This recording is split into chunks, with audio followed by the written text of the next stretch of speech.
বিসমিল্লাহির রহমানির রহিম। আসসালামু আলাইকুম। পিএন ডেলি ব্লগে সবাইকে অনেক অনেক শুভেচ্ছা। আবার চলে আসলাম নিউ আরেকটি লাইফস্টাইল ডেলি ব্লগ নিয়ে। আর আজকে আমি রান্না করব দুপুর থেকে আর কি ভিডিওটা শুরু করে দিলাম। তার আগে যে আমাদের এখানে যে খাল খুঁড়তেছে আমাদের খালের এখানে যে রাস্তা হয়েছিল সেটাকে ড্রেন বানানোর জন্য এই যে খুঁড়তেছে সেটা একটু দেখে নিই। প্রতিদিনই তো দেখাই কাজটা কোন পর্যন্ত হলো। এই যে আমাদের এখানে একটা ড্রেনের জন্য একটা করে ফেলছে আর বাকিটা ওদিকে করতেছে। এমন করে কিন্তু সারাটা রাস্তায় এইভাবে এই যে পাইপ বসাই দিবে।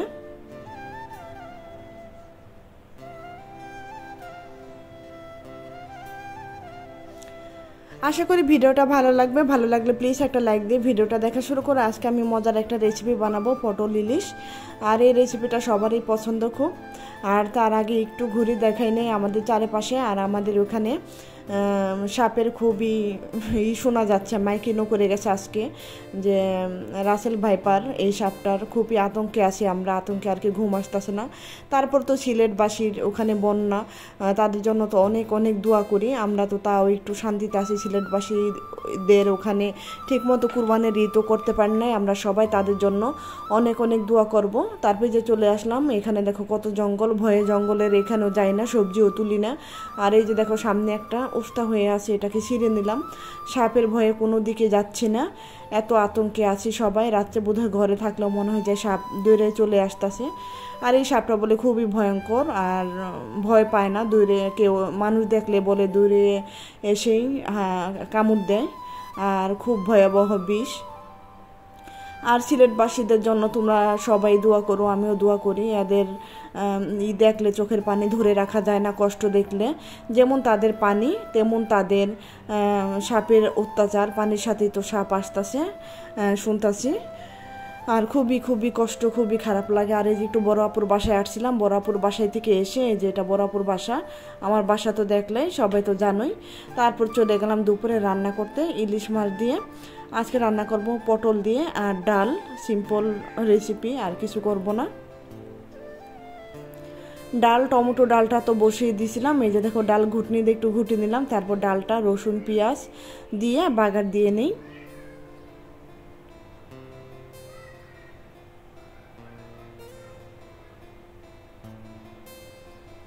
একটু কালো জিরা, একটু কাঁচামরিচ দিয়ে দিলাম শেষের দিকে। তারপরে এই যে দেখো ডালটা বাগার দিয়ে দিলাম।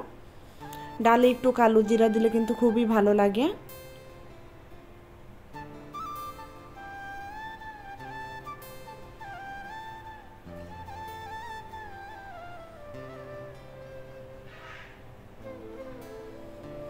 ডালটা হয়ে গেছে, বাগার দিয়ে নামিয়ে রাখলাম। আর এদিকে জেসমিন আপু ওই যে আচারের জন্য কিছু আম ছিল গাছে, পেরে তারপর আচার দিয়ে দিতেছে। এবছর তো আমি আর আচার দিই নাই। আর আমগুলো এইভাবে পড়ে যাচ্ছে, পেকেও যাচ্ছে। আর এই লাল লাল আমের আচার কিন্তু খুবই ভালো লাগে। ইলিশ মাছের লেজটা ভেজে তুলে রাখলাম। লেজটা দেখা যায় রান্না করলে কেউ খেতে চায় না। তারপরে আমি মাছটা রান্না করার জন্য পেঁয়াজটা ভেজে দিলাম, একটু আদা রসুন বাটা, হলুদের গুঁড়া, মরিচের গুঁড়া দিয়ে দিলাম। মশলাটা তেলে একটু ভালো মতো ভেজে কষিয়ে নিলাম। তারপর দিয়ে দিলাম পরিমাণ মতো পানি, কাঁচামরিচ। বেশ ভালো মতো মশলাটা কষিয়ে দিয়ে দিলাম ইলিশ মাছটা। ইলিশ মাছটা এখন আমি কষিয়ে নিব।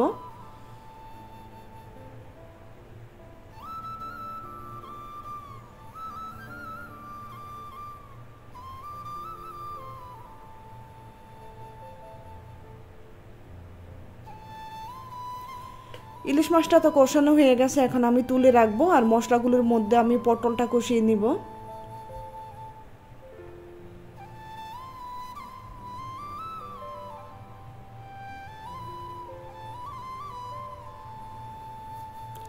দিয়ে দিলাম একটু টমেটো, একটু পানি দিয়ে এখন আমি পটলটা দিয়ে দিলাম। পটলটা দিয়ে ভালো মতো পটলটাকে ঢেকে ঢেকে ভালো মতো কষিয়ে নিব।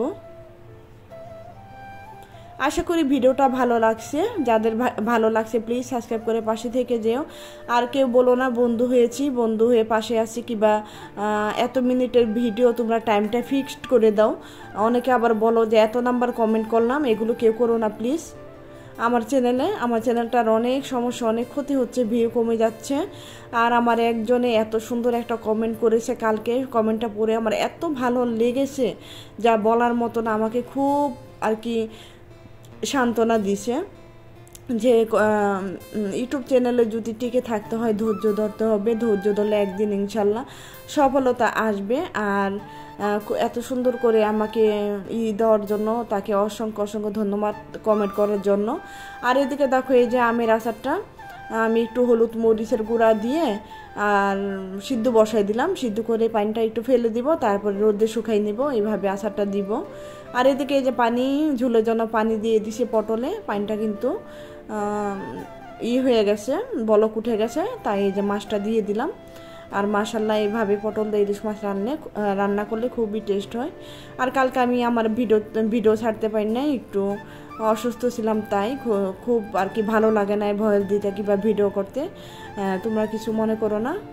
আর এই যে দেখো আমের আচারের জন্য যে আমটা সিদ্ধ দিছিলাম সেটা কিন্তু পানিটা বলক তুলে গেছে, পানিটা এখন আমি ফেলে দিব। একটা বলক দিয়ে নিলাম, টক ভাব যেটা আছে সেটা চলে যাবে।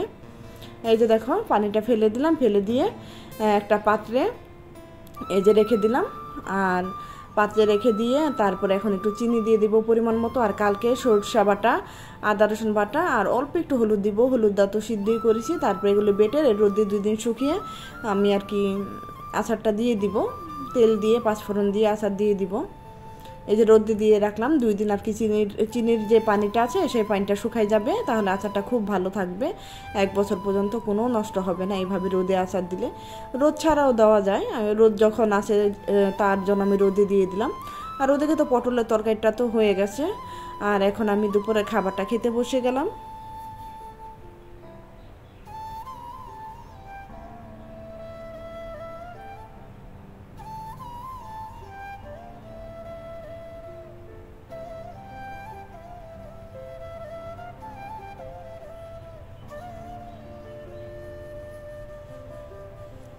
আমাদের আশেপাশে সাপ তেমন একটা দেখা যায় নাই, তারপর সবার মুখে শুনি এখানে মারছে ওখানে মারছে, আমার চোখে এখনও ধরা পড়ে নাই। তারপরে জানো না সাপের আতঙ্কে আমাদের ঘুম হারাম হয়ে গেছে। যাই হোক, আমাদের নদীটা তো পদ্মা নদীটা তো আমাদের বাড়ি থেকে একটু কাছাকাছি, এখানে সাতটায় চলে আসলে পারে, তারপরে যে কোনো বাসায় উঠে যেতে পারবে।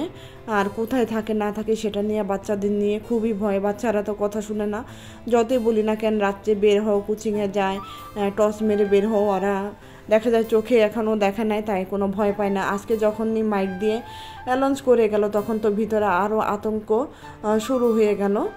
আর তোমরা সবাই সবার জন্য দোয়া করো, আল্লাহ যেন সাপের হাত থেকে সবাইকে রক্ষা করে। আর সিলেটবাসীদের জন্য তো দোয়া করলাম, আরও করব, আল্লাহ যেন সবাইকে হেফাজতে রাখে।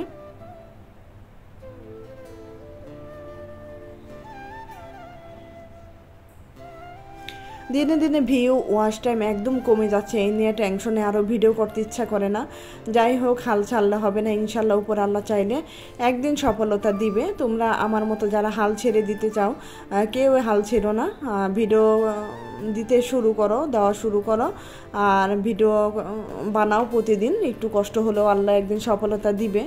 আসলে কি আর বলবো, আজকের মতো এখানে শেষ করে নিব ভিডিওটা। সবাই ভালো থাকবো, সুস্থ থাকবো, আল্লাহ হাফেজ।